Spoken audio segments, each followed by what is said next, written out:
Welcome to Screw the Commute, the entrepreneurial podcast dedicated to getting you out of the car and into the money. With your host, lifelong entrepreneur and multimillionaire, Tom Antion. Hey everybody, it's Tom here with episode 1116 of Screw the Commute podcast. That's 1116. Wow. And we just happen to be talking about podcasting today and the benefits to you and all the good things you could do if you decided to start a podcast. All right, hope you didn't miss episode 1115. And, I talk about all kinds of stuff that help you in business. And this one was about utility trailers and how it can save you money and make you money if you had a little trailer that you could grab stuff and get paid to haul stuff if you wanted to. But in most cases, I use it to save money and time. So that's 1115. Anytime you want to get to a back episode, you go to screwthecommute.com/ and then the episode number. Utility trailers was 1115, 1115. All right, pick up a copy of my automation ebook at screwthecommute.com/ automate free. Version 3.0 is the latest. However, something that I push really, really hard is short keys. And I've been using it for many, many years. But the thing is they discontinued it as a program, and now it's a browser extension. So it's still great. And check out my mentor program at greatinternetmarketingtraining.com and my school at imtcva.org, certified to operate by Chev. All right, let's talk about podcasting and the benefits of having your own. And of course, I have a whole course on guesting, which you can start instantly. But you want to learn how to be a super great guest, email me at tom@screwthecommute.com and I'll send you details on that program. It's about $497, and it's one-on-one with me, telling you how to be a great podcast guest. And that can put you in front of tens of thousands, even hundreds of thousands of people in the next 90 days or so. Okay, and on this one, we'll talk about the benefits first of having a podcast, and then some how-tos, and then some mistakes. All right, so some of the benefits of podcasting is it's fairly easy to start. You could really have one going in a few days if you really put your mind to it. Now, I'm not suggesting that you rush in and just put some slop out there, but it's easy to start. Now, the next thing, you get a global audience. You can be heard anywhere around the world 24/7. And it's another thing is it helps build your authority and credibility on your topic. And when they hear you in person, then you create a better audience connection. So people think they know you and they can learn to trust you, and then they buy stuff from you. Another thing is they can listen anytime. And one of the reasons I started this Screw the Commute podcast, was when automobiles started to be able to play podcasts from the dashboard. And also, and that's, how many multi-gazillions of cars are there out there being made in all countries. And also, you can listen on your smartphone, but even bigger was one of the reasons I started was in-home devices like the Amazon Echo thing and the Google, whatever it's called. People can just say, hey, play Screw the Commute podcast. It starts playing while they're doing dishes or something else. So anyway, you can listen anytime. And then you can make money with this. And even with a small audience, and that's one of the mistakes people make. They think, oh, I'm going to get sponsorships and advertisements and all this stuff right off the bat. Well, that is just ridiculous unless you're a celebrity and, you're put on a super big network with a big marketing budget. No, your podcast is not going to get sponsorships. It's not going to get ad revenue because listen to this sobering statistic. Sponsorships and advertisers basically is, it's an advertisement as your sponsor, you could call it. They pay between $18 and $25 or $6 per 1,000 downloads per episode. It is hard to get 1,000 downloads per episode, right? Especially right off the bat. And so you make no money. And that's why most people do what they call pod fade. They do 6 or 7 episodes and then they quit because there's no money coming in. Now, other ways you can monetize, and it's better, is donations from your biggest friends that like you and start listening. And you could have premium content, but again, you can't do that much until you get enough listeners.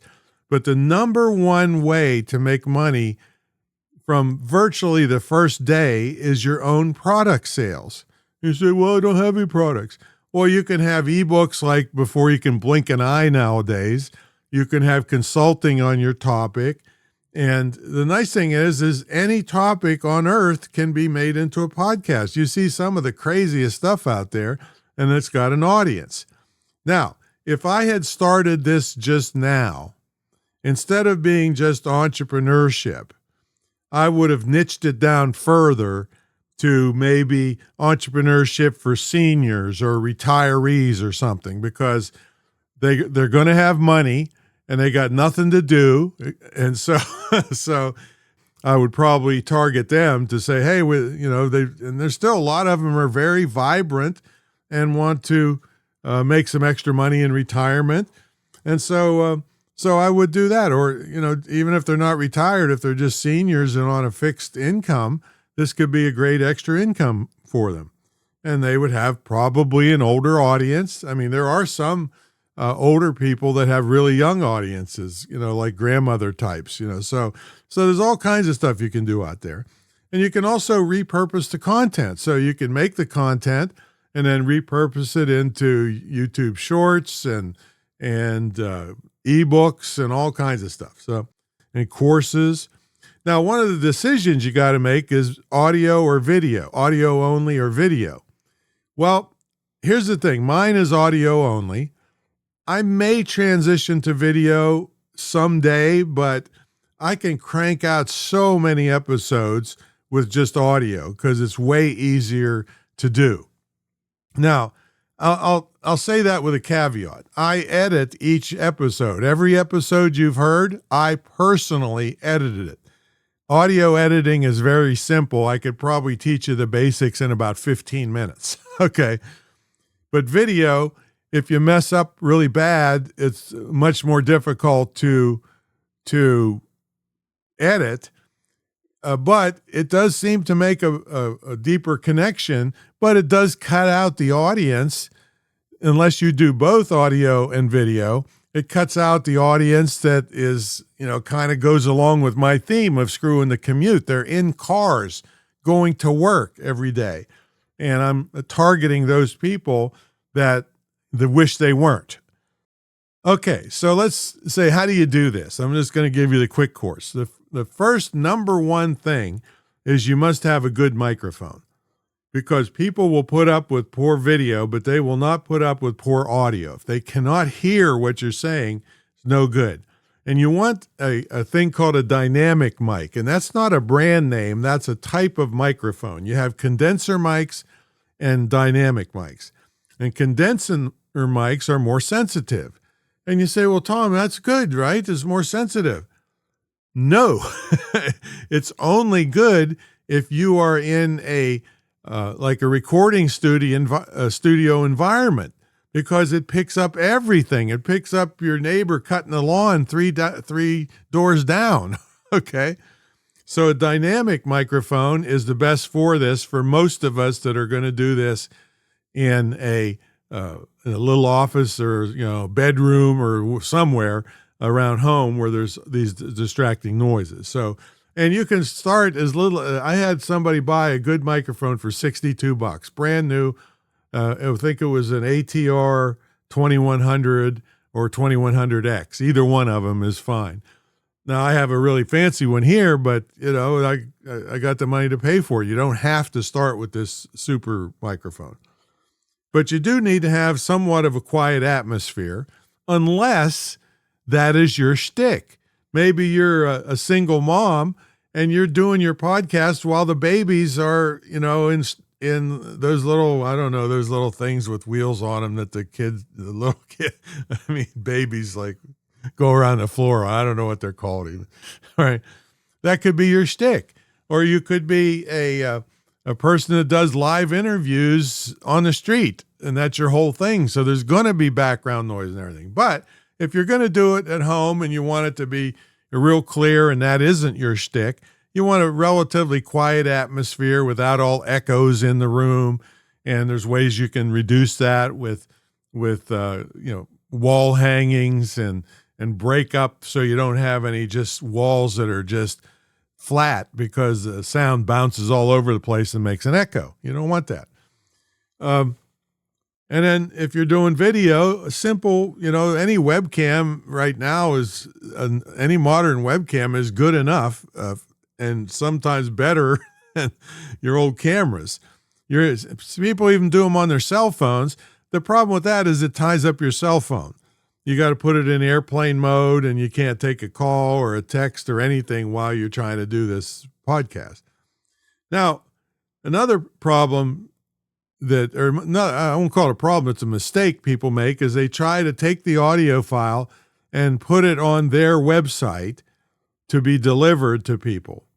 No, do not do that. The audio files are they're not as big as video files, but they're relatively big. And your website, if you had 10 listeners, is going to start bogging down. If you had 100, it's never going to work. It's just going to stutter and people are never going to come back. Because remember, audio, they'll put up with poor video, but not poor audio. So how do you solve this and do it cheaply? Well, you get a distributor that's set up for this, and the gold standard is a company called Libsyn, Libsyn. And what they do is you upload first of all, when you set this up, there's like 20, 30, 40 places that have, you can listen to podcasts, Spotify and iHeartRadio. I don't know if that's still around, and Apple Podcasts and Google and all that stuff. So what you do is you start an account one time at all these places, and then you put them into Libsyn. And then when you finish a podcast, you upload it to Libsyn, and then it gets distributed to all these places. So that's all you got to do. See? So you just definitely don't try to do it on your website. And of course, if you're doing a video, probably you're going to be on YouTube. If you're really off the wall and going to get kicked off of YouTube because of your topic or your language or whatever, you're probably going to be on Rumble. Now, another thing to get started is you have to have decent graphics. And Apple will, if you just go by the Apple standard, it'll pretty much take care of the other places. But it's very exacting how they want your graphics to be. And when I first started, this was very difficult. I had a professional catalog graphic artist guy, very high-level graphics guy, and it took 3 times to get our graphic accepted by Apple. All right. Nowadays, you put it into AI, it thinks up the idea for you, puts the title on, and makes it exact how Apple wants. So it's much easier now. Another thing is you got to think up a catchy title. Screw the Commute certainly tells the story like instantly in 3 words. Okay, so now if you have enough marketing budget and a way to push things into the marketplace and have enough marketing behind you, or maybe you're on a big network, which most of us aren't going to be when we start, then you can have any kind of crazy name for your podcast. All right. But I chose for something extremely clear, and it ended up, I'm not going to say copywriting it because trademarking it. Yeah, that's what we did. All right. And another tip that I have for people is to get a whole bunch of them done before you go live with it. And here's why. I actually did 50, but I'm kind of an overachiever. All right. All right. So the reason is because I want you to go on a podcast tour to help promote your podcast. So you have 50 ready to go. You go live, but you already have a bunch of podcast interviews lined up. And guess what? The people that hear you on somebody else's podcast, guess what they know how to do? They know how to listen to podcasts, okay? And they're more likely to go and sign up for yours if you do a good job guesting on somebody else's podcast, which, again, like I said, I'll teach you how to do. And if you want me to teach you all this other stuff on how to set up your podcast, I'll do that too if you want. Okay, so anyway, get a whole bunch of them ready, and then go on other people's shows, and that'll start building your audience. Of course, you're going to tell all your friends and beg them to start listening and leaving you reviews and all that stuff. See? And then I'll give you one more high-level thing that I'm pretty much sure I invented, because nobody was doing it until I came out with it, that I can tell. I'm not positive about that, but I've invented some things that nobody else was doing over the years. And this is how to get in front of enormous numbers of people. So what you do is you search out your topic on Facebook and find all the groups that have something to do with that topic. And then and of course you kind of see who has the most people in the group and how often they post, and make sure it's a lively group. And then you contact the admin of the group and offer to interview them on your podcast. And hardly anybody will turn you down. And then guess what they're going to do with that podcast? They're going to put it in the group in front of their thousands of members. Okay. So you're going to get all that free publicity. See, I used to teach people in the old days, well, you join the group and you be nice and don't promote yourself too hard and cross your fingers. And if you're lucky, they'll come over and list, see who you are and find out you have a podcast and all this stuff. And not anymore. I go right to the top. In fact, that tip you may have heard on other things got me invited to the White House because of who was listening and was a member of that group when I interviewed the admin to the group. I even got a speaking engagement in a field that doesn't take people like me. Okay. And when I say that, it was a veterans thing, and I'm not a veteran, but they still had me speak because of the connections I made with their group. Say, so I'm highly encouraging you to start a podcast, but don't get the idea I'm going to try 1 or 2 episodes and see how it goes. No, consistency is what helps you build. And like I said, you don't have to have a big audience to make money if you have your own products. And when people say they don't have products, I say, well, you have a mouth, you have a product. You can coach and consult on your topic, and that can make money right off the bat. But even with ebooks for $17 or $27, you're making more money than you would going for sponsorship, say. So anyway, good luck with that. If you need help with that, get with me at tom@screwthecommute.com. And of course, if you want help with all the other million things you got to be to be successful online, check out my mentor program at greatinternetmarketingtraining.com and my school at imtcva.org, certified to operate by Chev, and that's the State Council on Higher Education in Virginia. A lot of these places that say they're schools or universities have no scrutiny whatsoever. I have to recertify every year where they look at you with a fine tooth comb to make sure you're legit. There's no complaints about you, all this stuff before I can get my license every year. So this is the real deal, and it'll save you hundreds of thousands of dollars of going to one of these 4-year indoctrination camps where you learn how to protest and I don't know, you compete for jobs in Starbucks. All right, so there you go. Check it out. And let me know if you're starting a podcast. I'll take a listen. All right. Catch you later.